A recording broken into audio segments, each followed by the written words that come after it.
Ngithatha lithuba ndibulise kwindlalifa zikaYesu Kristu, the heirs of the kingdom, abantwana bobukumkani bukaThixo. Endithi xa ndimane ndisiza apha ndizikhumbuze bakanene singabantwana bakatata omnye.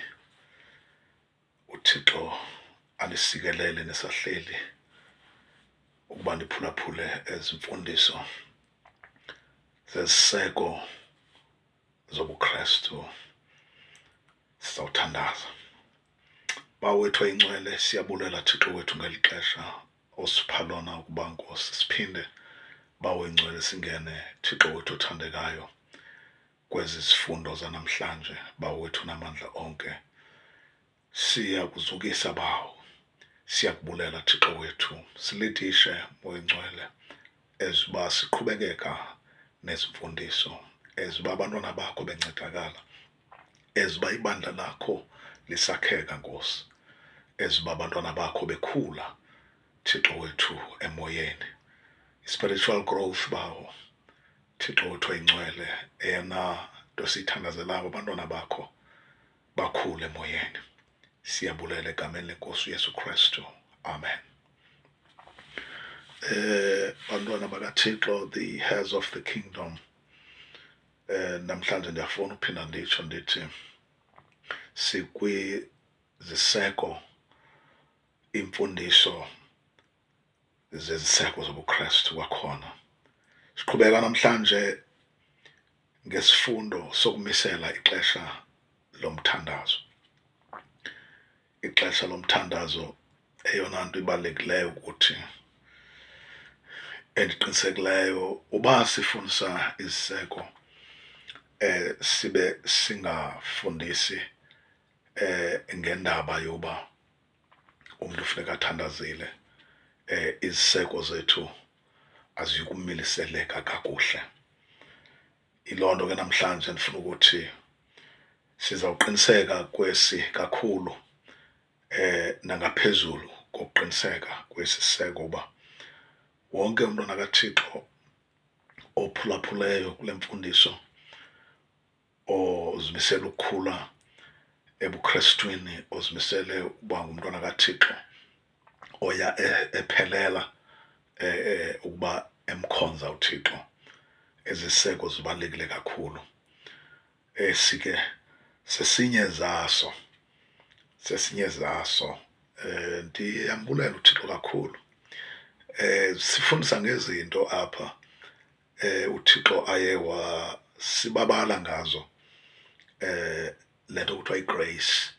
Thixo wasibabala ngezi zinto uba sikwazi uba namhlanje singafundisi nje ngazo, kodwa ibe zizinto ebomini bethu nathi njengabantu abafundisayo ebandleni, ezisebomini bethu esiziphilayo.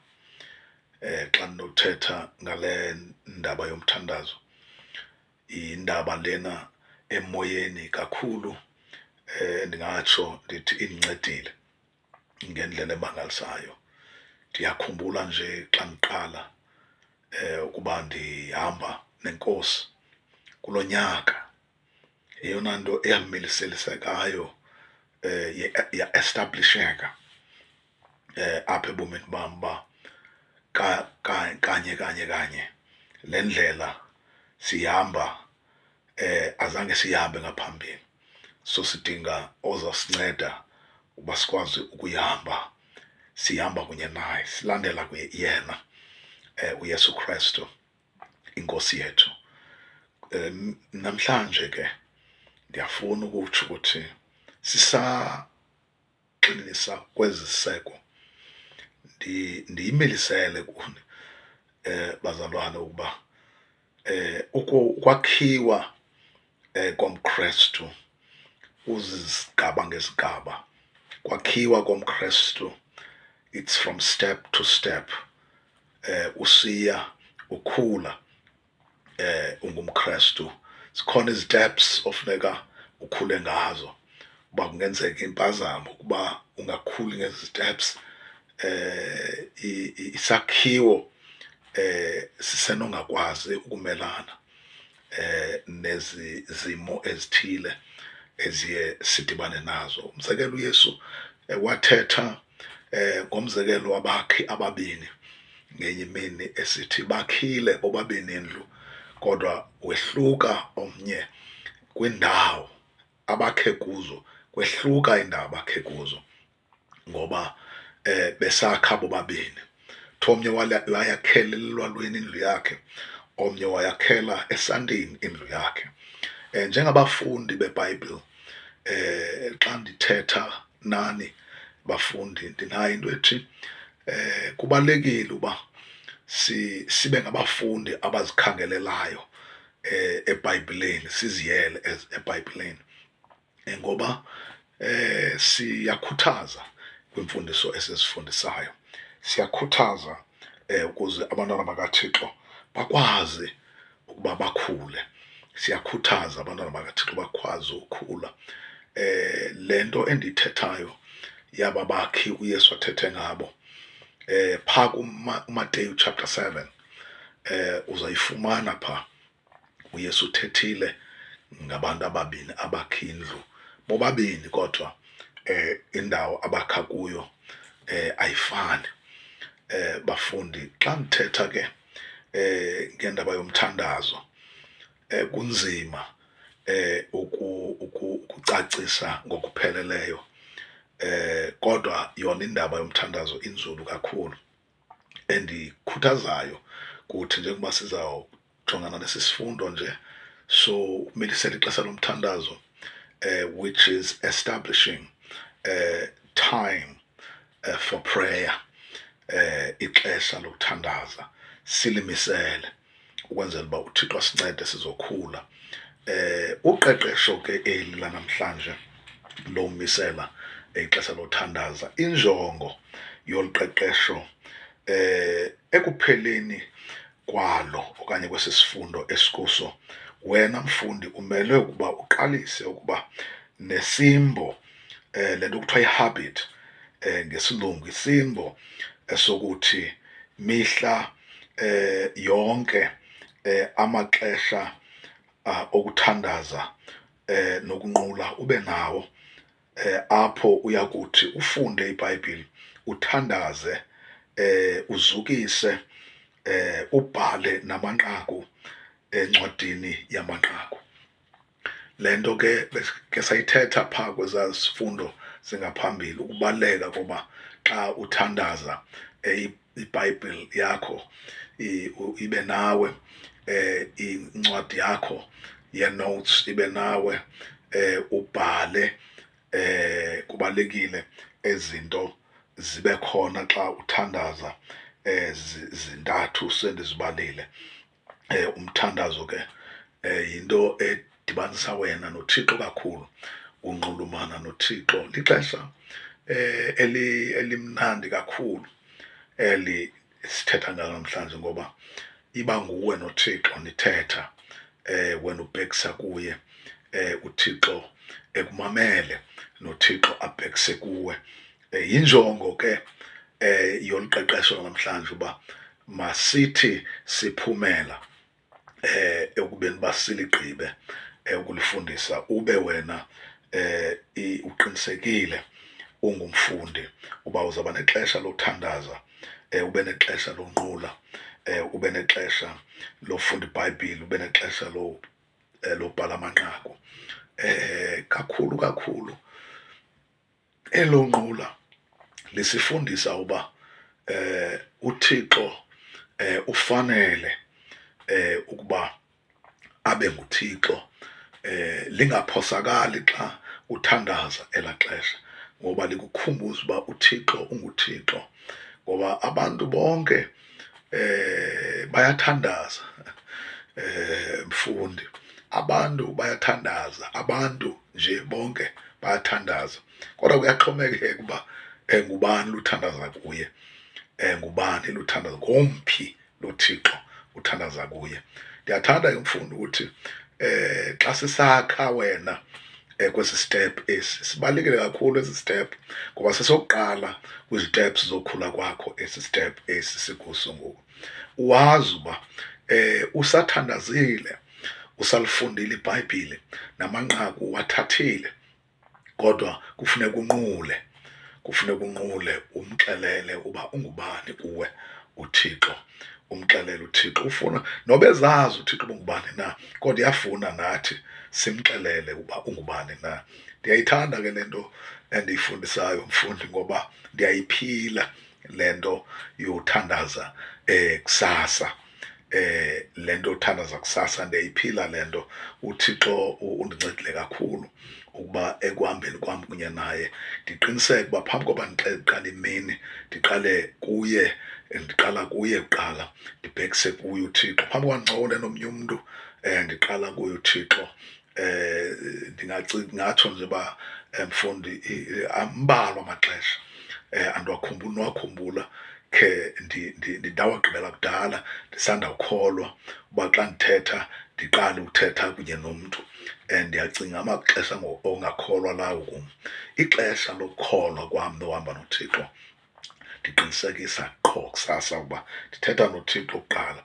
Umsebenzi mfundi wolu qeqesho, into yokuqala njengoba ndiqeqesha wena ngomso uzawuqeqesha abanye abantu, uba umise ukhethe intsasa ongathi ube nexesha lokuthandaza ungumfundi, ube nexesha lokuthandaza ungumfundi. Le nto ke ndiyayikhuthaza ngoba apha ndithetha nabantu abangabafundi, ndiphinde ndithethe nabantu abalidishayo. Kule point number 1, kubalulekile ukuthi aba bantu sibafundisayo ngelinye ixesha simthathe umntu okanye ubathathe abantu ubabonise uba xa kuthandazwa kusasa, ngoba yonke into uzukwazi uyenza uyayifundiswa. Sonke sisenza ngoba sifundisiwe. It's amazing. Isuka ebuntwaneni bethu le nto. Umntu uyacaca uba noba akayanga esikolweni, andikhuthazi into yoba angayi umntu esikolweni, but noba angayanga esikolweni unayo laa nto yofunda. There is a capacity to learn. Unayo laa nto yofunda. So ithi ke ngoku xa umthathile leader yam uye naye kwi-devotion, uyothandaza kunye naye, umbonise ukuthi kwenziwa njani na. Ibalulekile kakhulu loo nto kuye, kwenzela uba naye ngomso akwazi uthatha abanye aze abafundisi noba ndiyidisha bakwazi uyothandaza, ababonise. Number 2, kubalulekile ukuba intsikelelo yoba uyizuza xa unethuba lokuthandaza kusasa, wabelane naye umfundi njenge-leader. Njengoba ndisitsho, andiyazi ndingabalisa ndithini ngentsikelelo endiba nayo qho xa ndiyothandaza. Laa nto yozazi uba ndinedinga kunye noBawo, ndizawuncokola kunye naye, ndizawuthetha kuye. Exodus chapter 33 verse 11 uthi uThixo wathetha noMoses ubuso ngobuso. Ndiyayikowuta mfundi, ndiyakholwa ukuthi le nto ndiyithethayo yinto ekunika umdla and yinto ekunika uba uqalise ukuzimisela ixesha lothandaza. Uba alikho ixesha okwazi uthetha noThixo ngqo, uthethe naye ubuso ngobuso, ingelilo elomthandazo. Lela xesha kaloku mfundi, lela xesha my leader, uvayo nawe uba khona izinto uThixo azihlisayo, ezihlisela wena, uyamkela, uyareceiva in the spirit, because uThixo ngelaa xesha uyayazi uba uphaya for uba ureceive kuye. So niyathetha noThixo, niyancokola. Ibaluleke kakhulu le nto ilapha kulo number 2, uba intsikelelo ukuthandaza. Kunentsikelelo ukuthandaza engummangaliso mfundi, kunentsikelelo engummangaliso. La maxesha la kulapho ezinye izinto ubunothi mhlawumbi uphazame kuzo, kodwa umoya oyingcwele xa uphaya asebeze kuwe uba bona ke le into kufuneka yenzeke ngohlobo.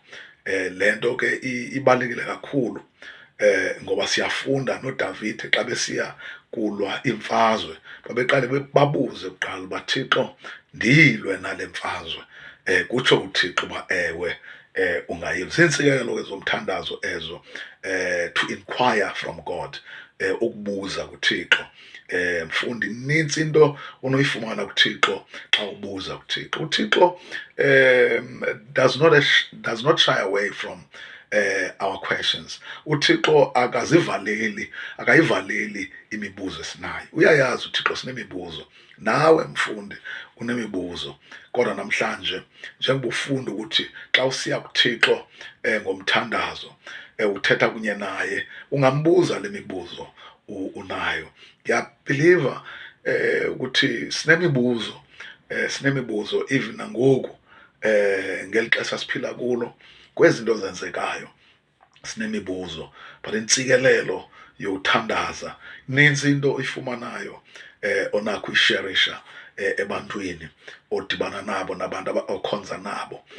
Kumandi kakhulu xa nidibene ninobudlelwane nabazalwane ngelizwi likaThixo, nawe ubalisa intsikelelo obanazo xa uthandaza. Ibaleke kakhulu loo nto. Ndiyathanda ukuthi lo point number 2 umthathe serious, ukuthi xa uphaya kwelaa gumbi uthandaza nobuwedwa, kodwa wazi ukuthi you are expecting a blessing, ulindele intsikelelo kuThixo. Intsikelelo into esisaphaya noba ingeyiyo intsikelelo qha, kodwa ukuba sive sinobudlelwane noThixo. Le nto bendiyikhuthaza phaa kokwakuqiniseka uba usindisiwe, ukuba laa nto yokuqiniseka uba usindisiwe ikwenza uba ube nobudlelwane obuqinileyo kunye noThixo. Number 3, kubalulekile uba sazisane mfundi ukuba kwenziwa njani xa siphaya kwelaa gumbi lomthandazo. Njengoba senditshilo ndiyikhavarishele loo nto apha phaya kulaa number 2, uba sibaliselana ngentsikelelo. Siyabonisana futhi ukuthi xa uphaya kusasa wenza njani xa ungumfundi. Ndade ndatsho nathi kumele thina sizi-leaders esifundisa nina ukwenzela uba nifundise abanye anizabafundisa nani, siye nani phaa sinibonise ukuthi kwenziwa njani. Kubalulekile fundi. Number 4, kubalulekile ukuba ndikukhuthaze ukuba ngeli thuba lakho lokuthandaza ndibe kunye nawe. Uyayibona le nto, uba uyayiqaphela le nto ngoku iyasidibanisa, iyasidibanisa. Kukho laa mithandazo yenziwe ebandleni, laa mithandazo kubekho usuku kuthiwe siyathandaza, mhlawumbi siyothandazela imvuselelo okanye siyothandazela ibandla, ukuthi ibandla uThixo alincede. Khona izinto ebandleni, khona nemibono ebandleni, sithandazela umbono webandla njalo njalo. Ezinto siyakhuthazana ekuthandazeni. Siyawukhumbula abafundi uba xa sifunda iBhayibhile akhona amaxesha uYesu apho akhuthaze abafundi bakhe uba mabathandaze, naye ekunye nabo ebabonisa. Ndiyakhumbula phaa kuLuke chapter 11 kuthiwa bambone ethandaza, bathi Nkosi sifundise ukuthandaza, Nkosi sifundise ukuthandaza. Ibalulekile kakhulu le nto. Unumber 4, number 5, ukuba ndikuqinisekise mfundi uba sowufikile phaya ubhale encwadini yakho, kulaa notebook, ubhale kulaa notebook. Njengoba besesitshilo uba ungena nayo phaya, ngumsebenzi woliqeqesho lo. Uba ujongile apha ngoku kukhona into ezenziwayo.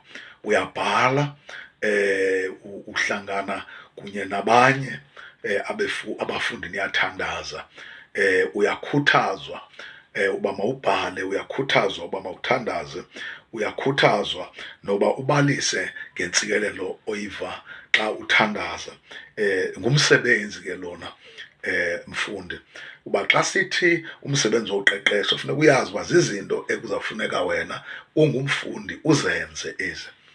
Ayipheleli phaa kaloku mfundi ekubeni uba injongo yeyoba masithandaze, kodwa zikhona izinto efuneka zenzekile xa sithandaza. Ubhale mfundi, uThixo athethe nawe akusebezele into, uyive le nto uba ilapha kwemoyeni, uyamkele uThixo ufuna uchazela abanye abantu ngayo, okanye abanye abafundi okanye abanye abazalwane ngayo.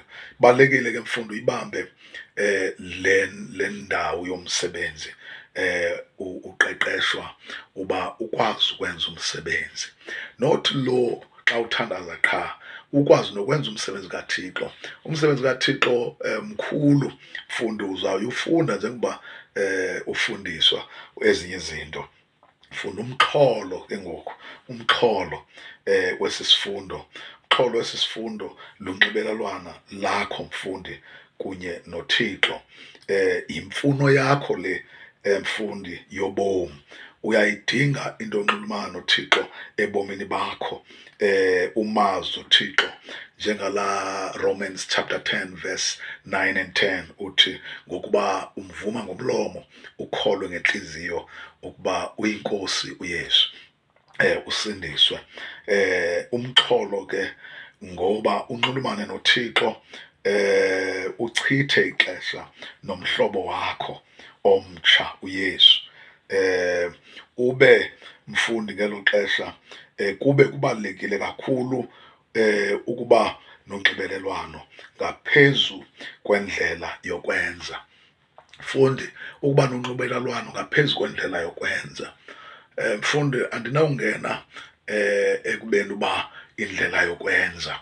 Xa sowuphaa uMoya Oyingcwele, kuthiwa Moya Oyingcwele mos uyawunikhokela, anikhokele kuyo yonke inyaniso. UThixo anincede ngoMoya Oyingcwele mfundi. Nam njengokuba ndifundisa nje, lo Moya Oyingcwele endithetha ngawo nguwo lo ondincedayo uba ndikwazi ufundisa wena mfundi namhlanje. Ubalulekile kakhulu lo mxholo mfundi. Sengathi yonke le lesson yanamhlanje idityaniswe yonke kulo mxholo. Unxibelelwano noThixo, ungahlali ungaluva, ngoba uMoya Oyingcwele uyakuvisa, uyakwazisa xa uya ubhekela kuThixo akubuyise. Kukho la chapter 16 ebeke samfunda phaa kuJohn, sifunda nge-convictions, ukohlwayeka ngoMoya Oyingcwele. Nophaa verse 18, kwehlwayeka ngoMoya Oyingcwele. John chapter 16, uThixo gweba isono empilweni yakho. Zizinto ke ezikwazi ukwenzeka ezi xa unxulumano lwakho noThixo, laa nto kuthiwa i-relationship iqinile. Le nto yoba ulichithe ixesha naye kusasa phambi koba wenze yonke enye into, uchithe ixesha kunye noThixo kusasa, ibalulekile kakhulu mfundi.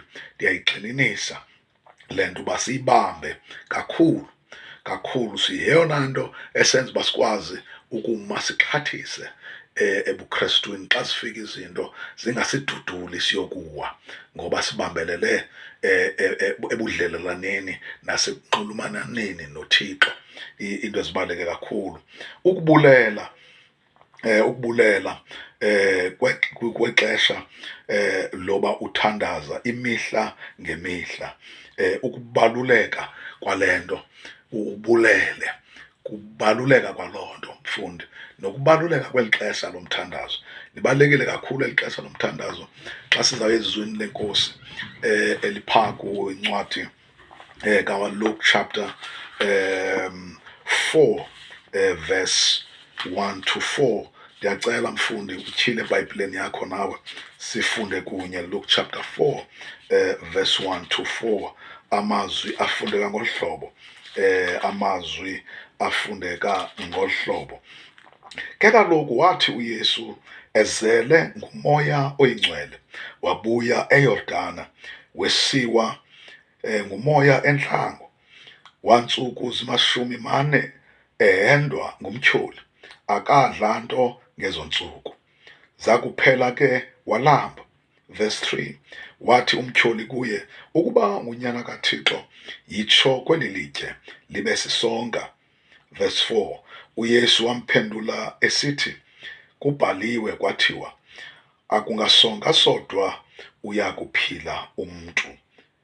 Kungamazwi onke kaThixo.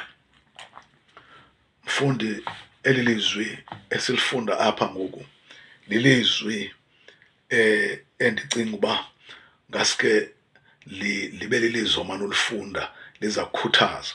Sendisiya ekugqibeleni kwesi sifundo. Lilizwi eliza kukhuthaza, lilizwi elisibonisayo okokuqala uba uYesu xa ephendula ngolu hlobo wayephendula uba masazi ukuba ithuba lokuthandaza libalulekile. Into yokuqala leyo, ithuba lokuthandaza linika ubomi. Into yesibini leyo, ithuba lomthandazo ligcina ubomi. Into yesithathu leyo, ithuba lomthandazo likukutya. Zone mfundi, uba uzibambile soze ulambe emoyeni wakho. uYesu wathetha izwi kwincwadi kaJohane phaa kuchapter 6, wathi ndisisonka sobomi, wonke othe wadla esi sonka akayi kubuya aphinde alambe. Mfundi, ndiqinisekisa ndikuphelelisisa emfundisweni yanamhlanje ukuthi ukubaluleka yonke lento siyithetha ngoba sisemxholweni wesisifundo. Ngumxholo wesisifundo lo ofundisa ngokubaluleka komthandazo nezinto umthandazo ozizo. Ndiqinisekile mfundi, uzibambile. Ngaphandle kwethuba lokuthandaza yonke imihla ukonakala mfundi, uza konakala. Uzawubanda enhliziyweni, nokuwa kuzawuba khona, nokumilisa okuliphakade kuzawuqalisa.